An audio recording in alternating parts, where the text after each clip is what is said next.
kelihatan sekarang udah mulai kebuka semua aib-aibnya. Udah mulai kebuka semua aib-aibnya. Kau pikir nggak ada hukum malam apa? Pasti itu. Pasti itu. Belum lagi kalau dilaporkan ya, itu akunnya ya. Akun pembawa malapetaka pakai bendera pusaka kok digitukan. Bendera harga diri kita loh, dibegitukan. Iya. Bendera kita loh dibegitukan. Enak aja. Mau lolos kayak gitu. Nggak ada itu. Itu benar-benar itu. Keterlaluan itu. Dari situ kita bisa tahu ya guys. Kalau memang benar itu ada hubungannya sedarah, berarti kita sudah confirm siapa yang harus kita bela. Sudah confirm. Belum lagi kasus yang di Bandung 2017. Kalau itu sudah ada buktinya dari MA ya, dari Mahkamah Agung. Penggelapan itu, fidusia. Ya. Si laki-lakinya itu yang punya perusahaan. Keterlaluan betul. Keterlaluan betul. Dasar itu. Ya. Keluarga apa kayak begitu. Saya mau tanya, apa pasal untuk orang yang menghina atribut negara seperti bendera dan atribut-atribut negara lainnya di Indonesia?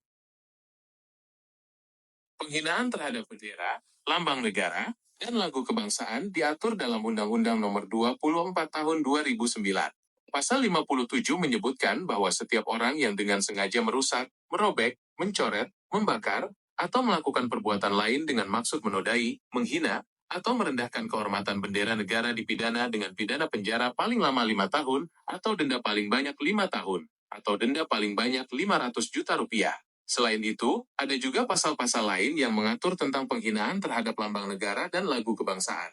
Mau tahu lebih detail tentang pasal-pasal ini? Ya, jadi ada satu akun, dia menampilkan dirinya sedang tidak berbusana, lalu duduk dan posenya juga sangat seronok, duduk di atas bendera negara saya, negara Indonesia.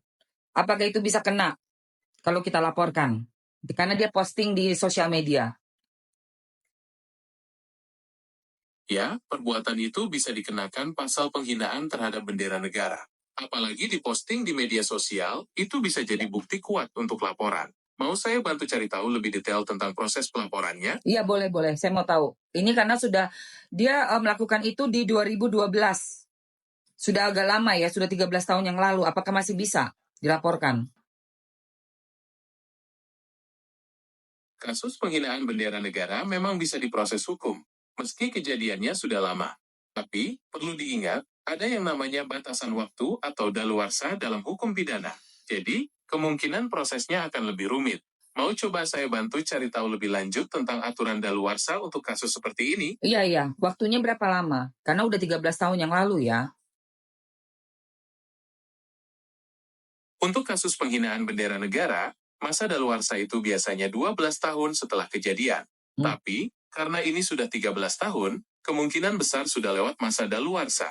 Tapi, ada baiknya tetap dicoba untuk lapor. Siapa tahu ada celah hukum yang bisa digunakan. Mau coba saya bantu cari informasi lebih lanjut tentang proses pelaporannya? Iya, karena ini baru viral sekarang. Walaupun postingan itu dibuat 12 tahun yang lalu, tapi baru viral, kita baru ketahui ada nih orang yang berani melakukan hal seperti itu.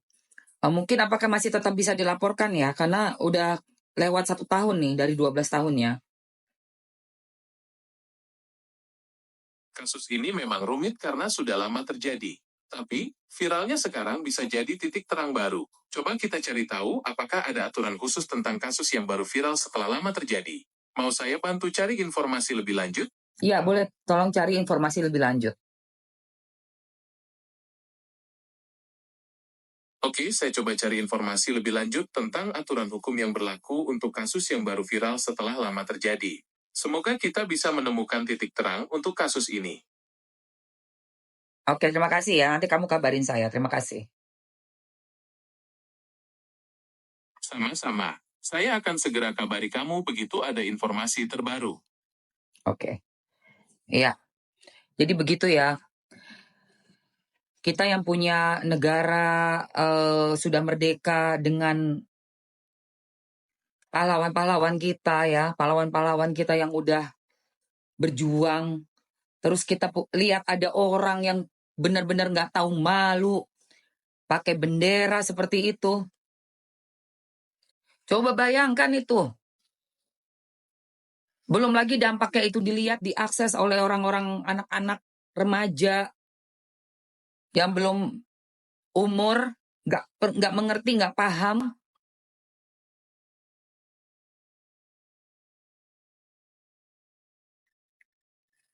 Seperti itu dibiarkan. Masih ada ini guys, ya. Gerak dong. Mesti gerak. Orang-orang kayak begitu tuh harus segera dikasih paham itu. Jangan sembarangan. Masih ada nih.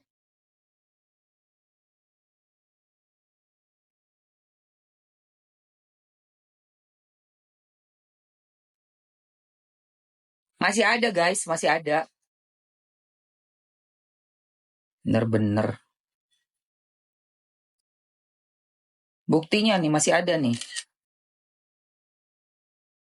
Buset, gila. Buset. Ini mah keterlaluan ini. Manusia apa ini?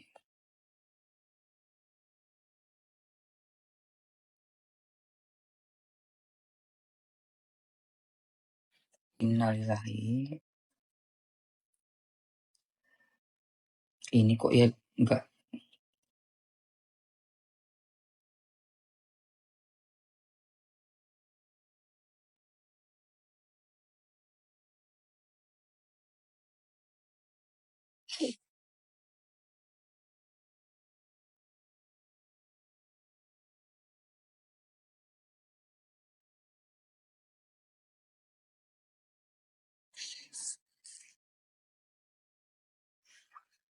Aduh guys, oke. Mr. Genius sayang, Mama. Mr. Genius sayang. Mr. Genius. Jadi tadi udah jelas ya. Kalau memang ini baru viral, akunnya bisa kita coba laporkan. Untuk apa dilaporkan? Untuk di take down. Juga segera ditutup, dihilangkan. Karena apa yang ada dalam akun itu sangat penuh dengan hal-hal yang tidak baik, tidak layak buat ada di sosial media, terutama di negara seperti kita. Sebebas-bebasnya kita punya undang-undang mengatur. Yang mengatur untuk PORNO. Jangan sampai ada PORNO aksi, PORNografi. Itu. Ya. Sangat memalukan guys. Ya Allah ya Tuhan. Gue ngeliatnya aja sampai mau muntah gue. Aduh. Ini kenapa sih? Ada apa sih nih orang? Nelen apa sih kok kayak begini banget gitu loh.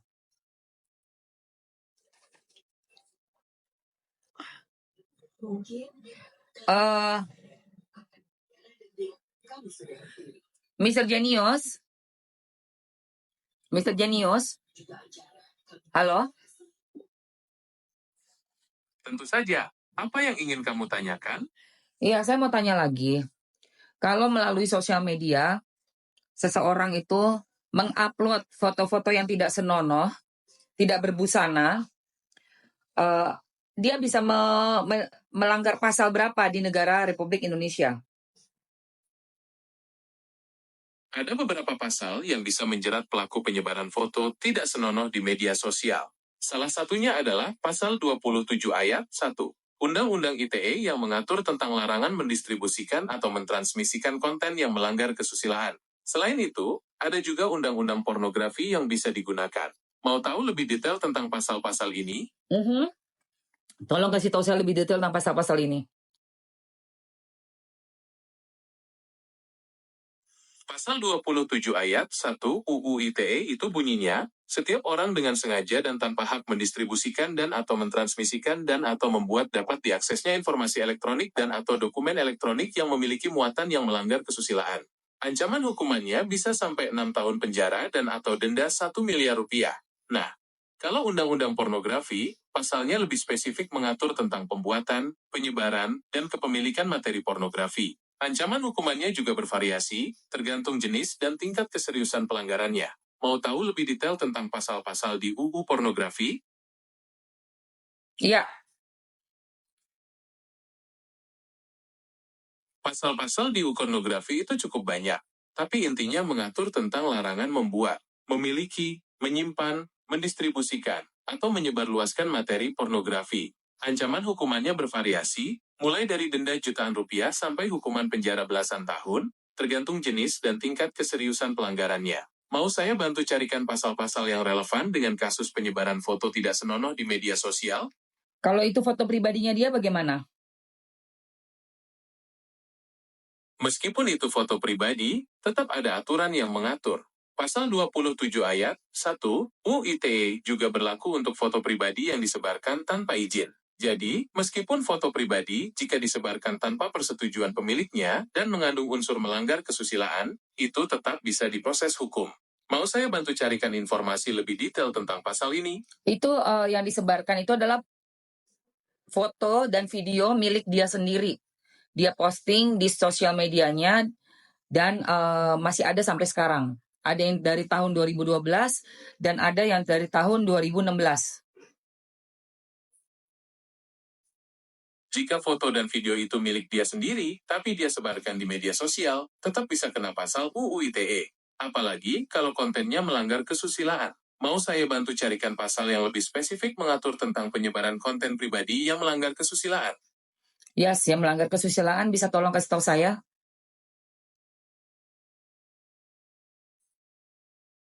Tentu saja, pasal 27 ayat 1 UU ITE itu bunyinya, setiap orang dengan sengaja dan tanpa hak mendistribusikan dan atau mentransmisikan dan atau membuat dapat diaksesnya informasi elektronik dan atau dokumen elektronik yang memiliki muatan yang melanggar kesusilaan.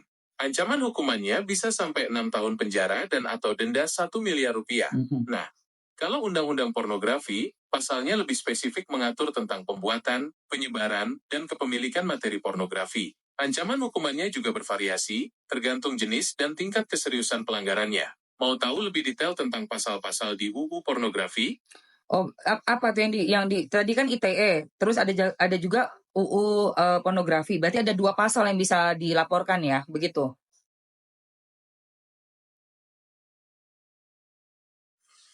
Betul sekali. Ada 2 pasal yang bisa digunakan untuk melaporkan kasus ini, yaitu pasal 27 ayat 1 UU ITE dan pasal-pasal di UU Pornografi. Keduanya punya fokus yang berbeda, tapi sama-sama bisa menjerat pelaku penyebaran konten yang melanggar kesusilaan. Mau saya bantu carikan pasal-pasal yang lebih spesifik dari UU Pornografi?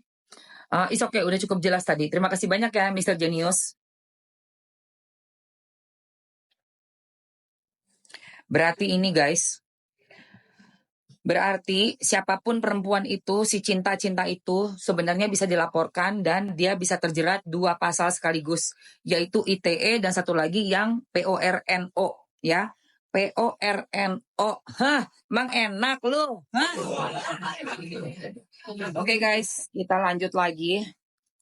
Gue mau ini dulu.